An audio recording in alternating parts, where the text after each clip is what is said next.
جائے گا۔ قرآن میں لکھا ہوا ہے، مائیں بہنیں غور سے سنیں، قل للمؤمنات یغضضن من ابصارہن ویحفظن فروجہن، اس سے پہلے قل للمؤمنین یغضوا من ابصارہم ویحفظوا فروجہم، سورہ نور سورہ نمبر 24 آیت نمبر 30 اور 31 یا 31 اور 32، مومنوں سے کہیے نگاہیں نیچی رکھے، شرمگاہوں کی حفاظت کرے۔ نیچی نظر کر کے چلیں گے تب سماج ہمارا صحیح رہے گا۔ لیکن آج کل کیا ہوتا ہے، نکر پر کھڑے ہو گئے کچھ نوجوان، وہ تاکتے رہتے ہیں، دیکھتے رہتے، تیری والی گئی ابھی میری والی آئے گی، جہاں کالج ہے وہاں چلے گئے کونے میں کھڑے ہو گئے، جہاں بس اسٹاپ ہے وہاں چلے گئے کھڑے ہو گئے، جہاں بھیڑ بھاڑ ہے عورتوں کی وہاں جا کے کھڑے ہو گئے۔ بھائی نظر نیچی کر کے چلو۔ لوگ کیا بولتے ہیں، مولوی صاحب نظر نیچی کر کے چلیں گے تو جان کا خطرہ، نظر اوپر کر کے چلیں گے تو ایمان کا خطرہ، اس لیے ذرا بیچ بیچ والا چلیں گے، اٹھا بھی لیا گرا بھی لیا۔ اور اٹھانے میں بولتے ہیں مولوی صاحب ایک نظر جائز ہے نا، تو یہاں سے تاکتے تاکتے تاکتے وہاں تک پہنچا دیا، بولے ایک نظر تو جائز ہے جائز ہے۔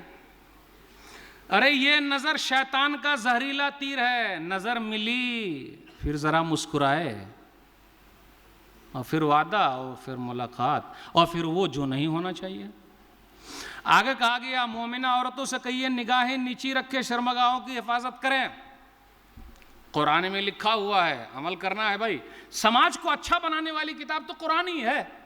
وَلَكُمْ فِي الْقِصَاصِ حَيَاةٌ يَا أُولِي الْأَلْبَابِ لَعَلَّكُمْ تَتَّقُونَ، سورہ بقرہ سورہ نمبر 2 آیت نمبر 179 آیت نمبر 179، یعنی 1:80۔ تم لوگوں کے لیے قصاص میں زندگی ہے۔ قصاص مطلب بدل، ایک آدمی کا قتل ہو گیا تو اس کے بدلے دوسرے کا قتل ہو، دوسرے کو بھی مار دیا جائے۔ تو اب آپ ہی بتائیے، جس ملک میں یہ نافذ کر دیا جائے کہ جس کو قتل کیا گیا ہے اس کے بدلے اس کو قتل کیا جائے گا، تو قتل زیادہ ہوگا یا قتل کم ہو جائے گا یا قتل برابر رہے گا؟ یقیناً ہے، ڈر کے مارے بھائی اگر میں ماروں گا نا تو مجھ کو بھی مارا جائے گا، تو قتل نہیں کرے گا۔ تو قرآن شانتی پھیلانے والی کتاب ہے۔ لکھا ہوا ہے کہ جو شادی شدہ ہے اگر وہ زنا کرتا ہے تو اس کو پتھر مار مار کر ہلاک کیا جائے۔ واہ بھائی واہ، ریپ کیا، زبردستی پکڑا، عزت و آبرو سے کھیلا۔ ہاں اڈوانی جی بولے تھے بہت پہلے، ابھی تو دامنی کا جو کیس ہوا تھا 1-2 سال پہلے دلی میں، وہ پہلے بول چکے ہیں کہ جو بھی ریپ کرتا ہے اس کو سیدھا پھانسی دے دو۔ قرآن 1400 سال پہلے بول چکا ہے۔ قرآن کے اس قانون کو نافذ کیا جائے کہ شادی شدہ جو بھی ریپ کرے گا سیدھا اوپر جائے گا، چلا جائے گا، ختم۔ زنا زیادہ ہوگا، کم ہوگا یا برابر رہے گا؟ کم ہو جائے گا۔ چوری کی واردات بہت زیادہ ہو رہی ہے۔ یہ جو بڑے بڑے گھوٹالے کر رہے ہیں نا لوگ، قرآن کے اس قانون کو نافذ کیا جائے، چوری کیا ہاتھ کاٹا جائے۔ چوری زیادہ ہوگی، کم ہو جائے گی یا اتنی ہی رہے گی؟ نافذ کیجیے آپ دنیا میں۔ شانتی۔ کچھ لوگ سمجھ رہے ہیں، انہیں غلط فہمی ہو گئی ہے کہ سعودی عرب میں یہ نافذ ہے تو وہاں کے ہر دوسرا آدمی وہاں کا ہتھ کٹا ہوگا۔ بھئی یہ نافذ ہے تو ہتھ کٹا ہوگا؟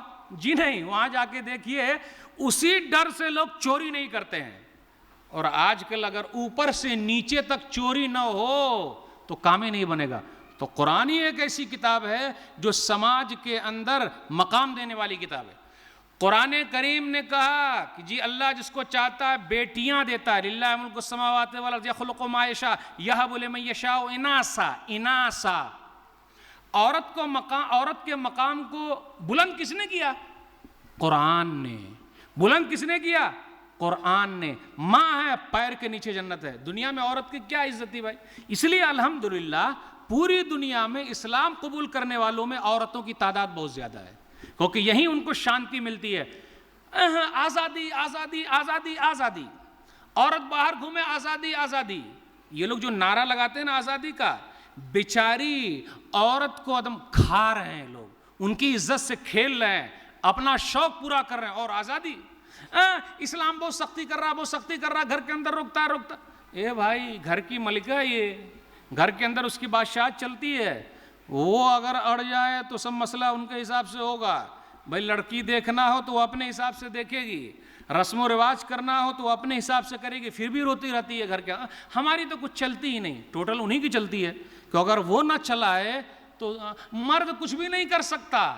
تو اسلام نے قرآن کے ذریعے جو مقام عطا کیا ہے، جو عزت دی ہے سماج کو، کسی اور کے اندر نہیں ہے. اب آخری بات رہ گئی، قرآن کا ایک حق ہے کہ ہم اور آپ قرآن لوگوں تک پہنچائیں. آج ہم اور آپ مارے جا رہے ہیں، اس کی سب سے بڑی وجہ یہ کہ ہم نے قرآن ان تک نہیں پہنچایا. ھذا بلاغ للناس، سورہ ابراہیم سورہ نمبر 14 آخری آیت 52، یہ لوگوں کے پہنچانے کا ذریعہ ہے. یہاں پر ایک سوال اور پیدا ہوتا ہے کہ مولوی صاحب قرآن دیں گے تو یہ قرآن عربی میں ہے اور غیر مسلم کو دیں گے تو کیا ہے؟ لوگ سوال پوچھتے. میرا یہ کہنا ہے کہ ترجمہ میں تو مکس بھی ہو جائے گا نا، یعنی ترجمے میں آپ کچھ مکس کر سکتے ہیں، اس لیے ڈائریکٹ اللہ کی کتاب دے دیجئے نا.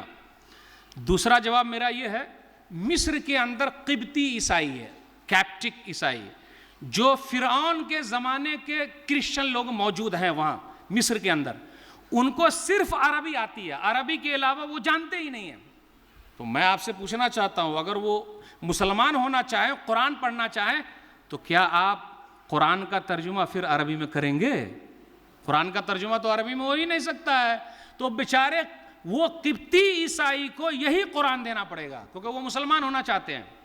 اس لیے سختی مت کیجیے، یہ اللہ کا پیغام ہے، ہر ایک تک پہنچے گا، ہر ایک تک جائے گا، ہر ایک تک جانا ہی جانا ہے. اور بہت سارے لوگ اس کو پڑھ کے اسلام قبول. اس لیے ہمارے سماج میں جو بھی بھائی ہے، غیر مسلم بھائی، آپ ان تک جائیے، قرآن ان تک پہنچائیے، ان سے کہیے یہ قرآن آپ کا بھی ہے، اس کو آپ قبول کریں گے تو آپ جنت میں جائیں گے. سورگ اور نرک کا مسئلہ ہے، اگر نہیں یہ کریں گے تو بڑا مسئلہ ہو جائے گا. دنیا میں ہم میل محبت کے ساتھ ہیں، ہم چاہتے ہیں مرنے کے بعد بھی ایک ہی ساتھ رہیں، ہم آپ کو چھوڑنا نہیں چاہتے.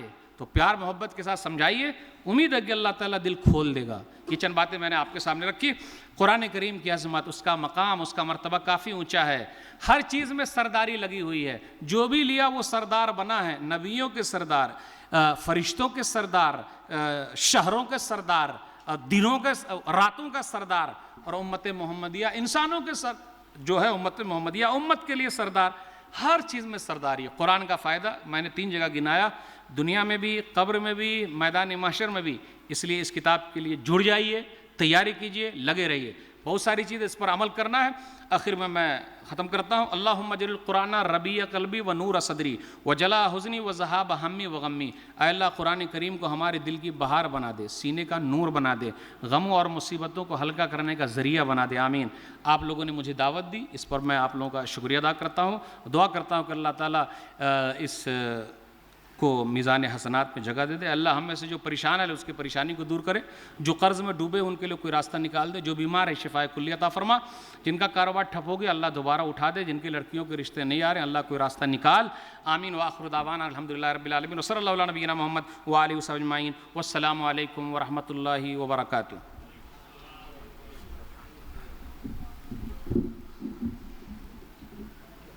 جزاک اللہ خیر و احسن الجزا.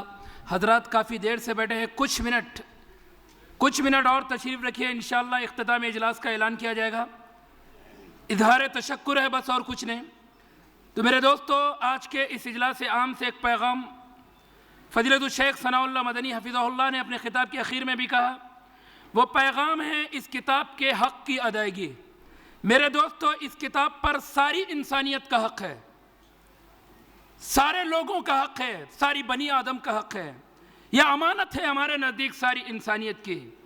اس ملک کے نہیں، پوری دنیا کے، پورے عالم کے ہر انسان تک اس کتاب کے پیغام کو پہنچاؤ، یہ کہہ کر کہ یہ تمہاری کتاب ہے، یہ تمہارا پیغام ہے، یہ تمہاری ہدایت کے لیے ہے، یہ تمہارے رائے راست کے لیے ہے. میرے دوستو، ہم نے اس کتاب کو اپنی کہا، دنیا اس کتاب کی بے عزتی کر رہی ہے. انہیں کہو کہ دوستو یہ ہماری نہیں، تمہاری بھی کتاب ہے، تم اس کی قدر کرو، تم اس کی عزت کرو. یہ تمہارے گھر کی کتاب ہے، یہ تمہاری امانت ہے، یہ تمہاری ہدایت کی چیز ہے. ہر انسان کو یہ کتاب ان کے حق کے طور پر دے دو. یقیناً جب انہیں لگے گا، ہر انسان کو لگے گا کہ یہ ان کی کتاب ہے، تو کوئی بھی اپنی چیز کی بے عزتی نہیں کرتا، کوئی بھی اپنی چیز کو توہین کی نگاہ سے نہیں دیکھتا۔ اس لیے میرے دوستو یہ کتاب ساری انسانیت کے لیے ہے۔ میں اسی کے ساتھ میرے دوستو چند اعلانات، اس کے بعد اظہار تشکر کے ساتھ انشاءاللہ میں اس خطاب کے اختتام کا اعلان کروں گا۔ ایک اعلان تو سب سے بہتر اعلان، گولڈن آفر ہے آپ کے لیے۔ آپ یہاں رہیں گے، دھارواڑ میں آپ کے نام اعمال میں نیکیاں لکھی جائے گی۔ وہ ہے ایک مسجد کی تعمیر کا اعلان۔ آپ کی خدمت میں دھارواڑ کے لوگ ہیں، آپ خالی ہاتھ نہ جائیں۔ رب کے دیے ہوئے مال کو رب کی عبادت گاہ کے لیے خرچ کریں، رب کی مسجد کے لیے خرچ کریں، دھارواڑ کی مسجد کا زیادہ سے زیادہ تعاون کریں۔ آپ یہاں رہیں گے، جہاں کہیں رہیں گے، لیکن نیکیاں، نام اعمال، دھارواڑ کے لوگ جب نماز مسجد میں ادا کریں گے، اجر آپ کے نام اعمال میں ہوگا۔ تو یہ آپ کے لیے گولڈن آفر ہے، اس کو ٹھکرائیے مت، اس کا فائدہ زیادہ سے زیادہ اٹھائیے۔ اسی کے ساتھ کل کا خطبہ جمعہ فضیلت الشیخ ثناء اللہ مدنی حفظہ اللہ کا حیدرآباد کے اندر مسجد توحید میں ہوگا۔ پھر کل شام بودھن جو نظام آباد کے قریب میں ایک گاؤں ہے، وہاں پر ایک خطاب عام ہوگا۔ پھر ہفتے کے دن جمعیت اہل حدیث کا مرکزی مکتبہ جو حیدرآباد کے اندر ہے، وہاں پر آپ کا خطاب عام ہوگا۔ میرے دوستو اسی کے ساتھ میں تہ دل سے فضیلت الشیخ ثناء اللہ مدنی حفظہ اللہ کا شکریہ ادا کرتا ہوں، اور اسی کے ساتھ ساتھ ہمارے صدر محترم جناب نظر محمد بابا خان صاحب کا تہ دل سے شکریہ ادا کرتا ہوں۔ اسی طرح سے آئے ہوئے ہمارے تمام مہمانان اعظم، عالی جناب میر احمد علی صاحب اور عالی جناب محمد معظم علی صاحب، عالی جناب محمد عبد القدیر صاحب، عالی جناب محمد معز الدین صاحب، تمام آئے ہوئے مہمان دور دراز سے، شہر سے، محل جات سے، اور خصوصاً پولیس عملے کا، پولیس والوں کا بھی ہم تہ دل سے شکریہ ادا کرتے ہیں کہ انہوں نے اپنی محنت سے، اپنی کاوشوں سے اس پروگرام کو کامیاب تر بنایا۔ اسی طرح پرنٹ میڈیا، الیکٹرانک میڈیا، اور اسی طرح سے تمام والنٹرز اور جن حضرات نے بھی جس قسم کا تعاون اس اجلاس کے لیے کیا ہے، ان سب کے لیے ہم تہ دل سے شکریہ ادا کرتے ہیں۔ اسی کے ساتھ اجلاس کے اختتام کا اعلان ہوتا ہے۔ اختتام مجلس کی دعا پڑھ دیں۔ سبحانک اللہم وبحمدک، اشہد ان لا الہ الا انت، استغفرک واتوب الیک۔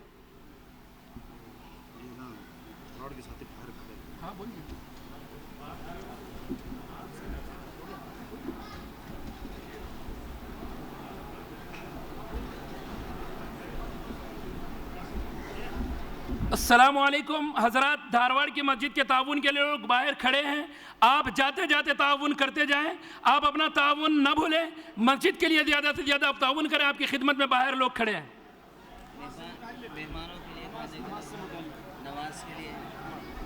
اور ایک اعلان، انشاءاللہ نماز سے عشاء یہیں پر ادا کی جائے گی، اور بیرون سے جو بھی مہمانان آئے ہیں ان کے لیے طعام کا نظم ہے۔ انشاءاللہ ابھی آپ کو طعام گاہ لے جایا جائے گا، مہمانان سے گزارش ہے کہ وہ یہیں رہیں۔ انشاءاللہ نماز کی ادائیگی کے ساتھ ہی طعام کا نظم ہوگا۔